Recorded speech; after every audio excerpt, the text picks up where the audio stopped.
नमस्कार मित्रांनो, माझ्या चॅनलमध्ये तुमचं स्वागत आहे. आज आपण बनवणार आहोत शेवयाची खीर. त्यासाठी लागणारं साहित्य: शेवया, दूध, तूप, साखर, ड्रायफ्रुट्स, बदाम, काजू, पिस्ता तुमच्या आवडीनुसार आणि पाणी. तर आपण इथे गॅसवर मंद आचेवर तूप तापत ठेवलं आहे. त्यामध्ये तूप टाकलं आहे.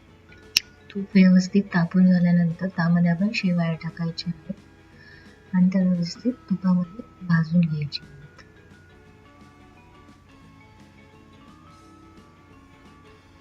शेवया थोड्या लालसर म्हणजे सोनेरी रंग येईपर्यंत व्यवस्थित तुपात भाजून घ्या.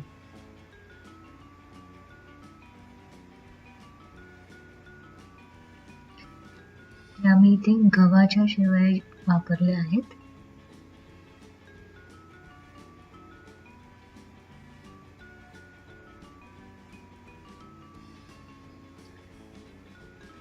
शेवया भाजून झाल्यानंतर त्याच्यामध्ये आपण 1 कप पाणी ओतायचं. 2 ते 3 मिनिटं या शेवया व्यवस्थित त्याच्यामध्ये शिजवून घ्यायच्या. त्यानंतर आपण त्याच्यामध्ये चवीनुसार साखर आणि ड्रायफ्रुट्स टाकूया. त्या पाण्याला आता एक उकळी आली आहे.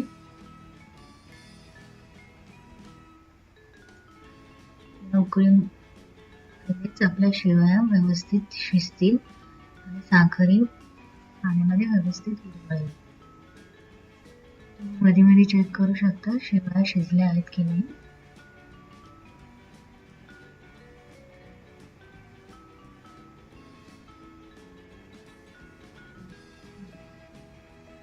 आपण या डायरेक्ट दुधामध्ये शिजवल्या नाहीये, कारण दुधामध्ये शेवया शिजायला वेळ लागतो. त्यामुळे आपण इथे पाण्याचा वापर केला आहे. आता आपल्या शेवया व्यवस्थित शिजल्या आहेत. त्यामध्ये आता आपण दूध ओतूया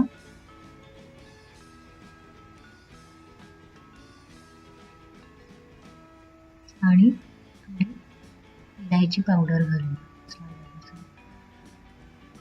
हे व्यवस्थित मिक्स करून घ्या आणि या दुधालाही एक उकळी येऊ द्या. आता हे दूध तुम्ही आटवून सुक्या शेवया बनवू शकता किंवा 3 ते 4 मिनिटं त्याला व्यवस्थित उकळून पातळ ठेवू शकता.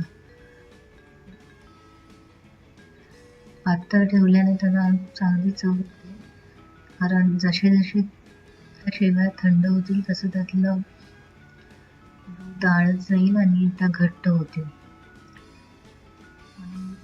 जेवढं पातळ तुम्ही ठेवाल, दूध जास्त आटवणार नाही, तेवढं चांगलं आहे.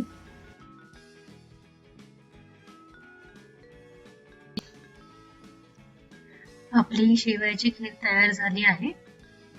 तुम्ही नक्की ट्राय करा. जर तुम्हाला माझा व्हिडिओ आवडला असेल तर माझ्या चॅनलला नक्की सबस्क्राईब करा आणि तुमच्या फॅमिली आणि फ्रेंड्स बरोबर हा व्हिडिओ शेअर करा. धन्यवाद माझा व्हिडिओ पाहिल्याबद्दल.